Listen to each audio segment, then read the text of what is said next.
we're going to go into the failings of the social services that were supposed to be there to protect you and your family. Yep. But for the purposes of the camera, can we just show the camera the amount of factual evidence that you have to back up everything you're about to say? Yep. Show them this file that you've got. No Just problem. lift that up and show them the file. So we've got paperwork after paperwork, and this is going back from the beginning. From the beginning, right through to the day of 2019. When did you first realise that there was something going on with Amy? There was something going on in... Her mum brought me to a light of it, obviously, because I was at work in the daytime and everything else, and I worked away from home quite a lot until, obviously, Amy was... until roughly around 2010, 2011. It became then an issue. It come to light to myself, but there was something just not quite right.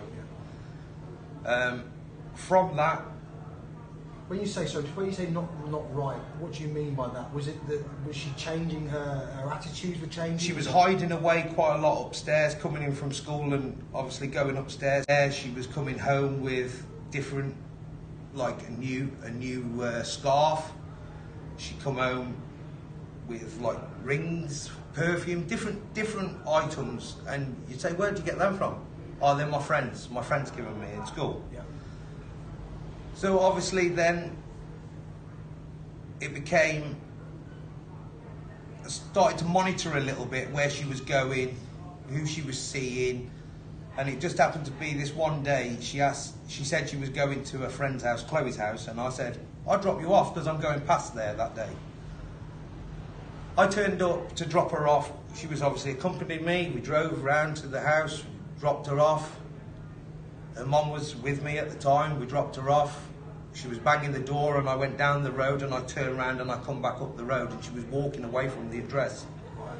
So I said to her, I said, "Where are you going?" She said, "Oh, well, she's not in, so I'm going to be walking home." I said to her, I said, "Well, I'll take you home, there's no problem. You can come with us to continue where we were going that day, and then obviously she'd be going home with us." Yeah. She got in the car, but there was quite a big stink. Well, the attitude and argumentative over petty things.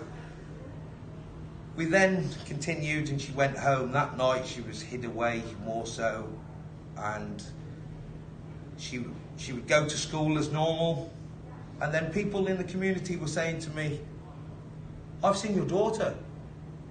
I've seen your daughter here, I've seen your daughter there, I've seen her in trenches." In school hours? In school hours. Okay, yeah. So I now question her mum, and her mum is saying, "Well, she's in school as far as she knew." Yeah. So we contacted the school, and as far as the school register was concerned, she was in school. Okay. The register was saying she was there. Then, obviously, it's gone on, and she's still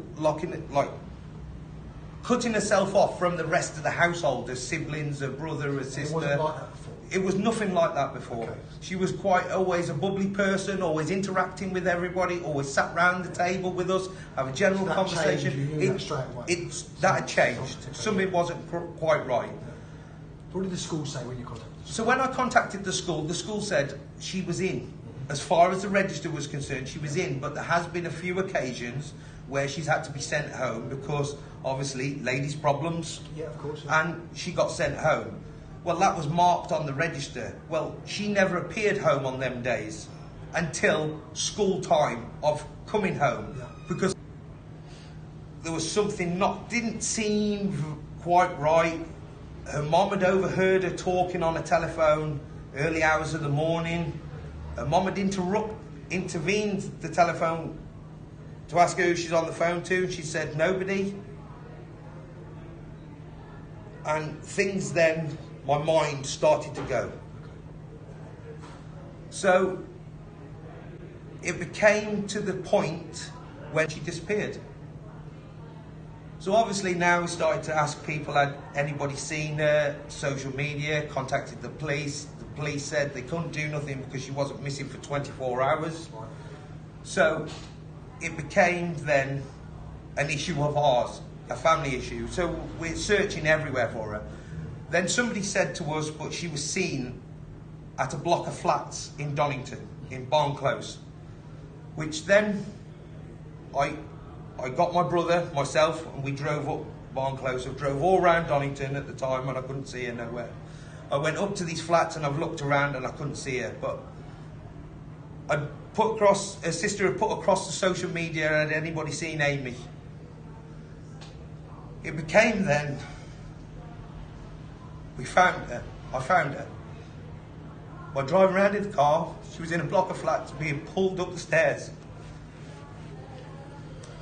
by an Asian or Ghanaian gentleman pulling up the stairs.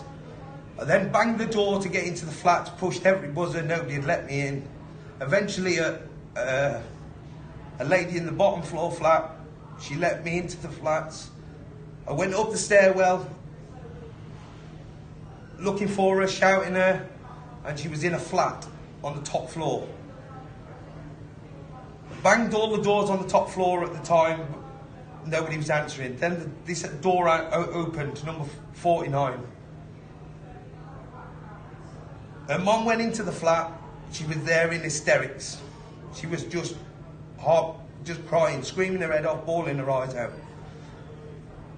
I entered the flat where the Ghanaian guy eventually answered the door. I recognised this person from the stairwell, still got the same hat on. I searched his flat and everything for any belongings of anything and called the police. The police come.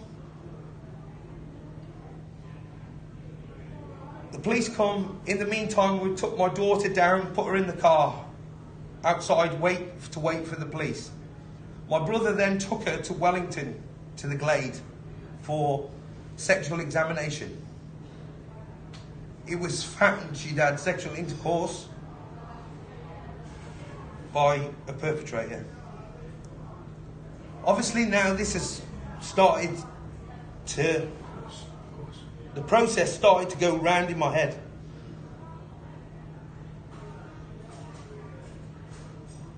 From her getting eliminated, she's been sexually assaulted, she got released from Wellington Police Station, sent home.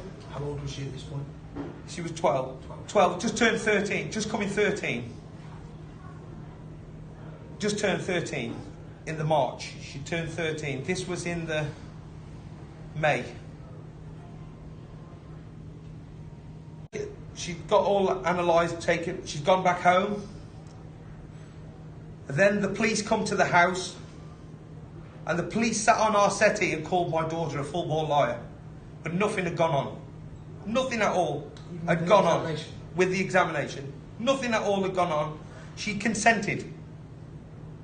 At 13 years old? At 13. She consented. I know you can't consent.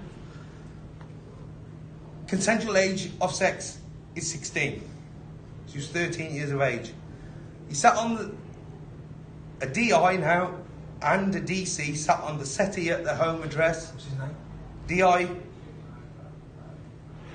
Billy Scott, he called my daughter a liar, and DC Cindy Henry called my daughter a liar.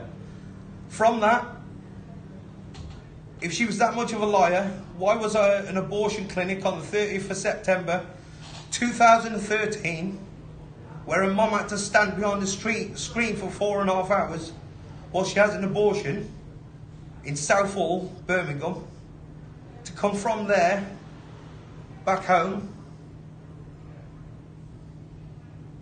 Been to the police. The police now start their investigations. In the meantime, you've got the child protection, you've got the Kate, you've got child services, and you've got family intervention. These people have all come into our life, into our house, and they could produce nothing. They couldn't do no more than I'm already doing as a parent. They put her on a behaviour contract which allowed her out 15 minutes a day. I have the evidence to show. And I had to then be monitoring. My job to monitor her.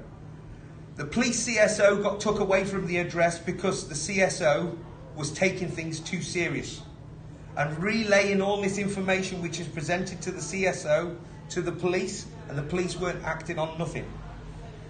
I have the family intervention come into my house and they walk away in 2014 and say there's nothing more we can do to help the family. This was 12 months after her abortion. Then I had social services, John Powers, turn round. He never come to the home address.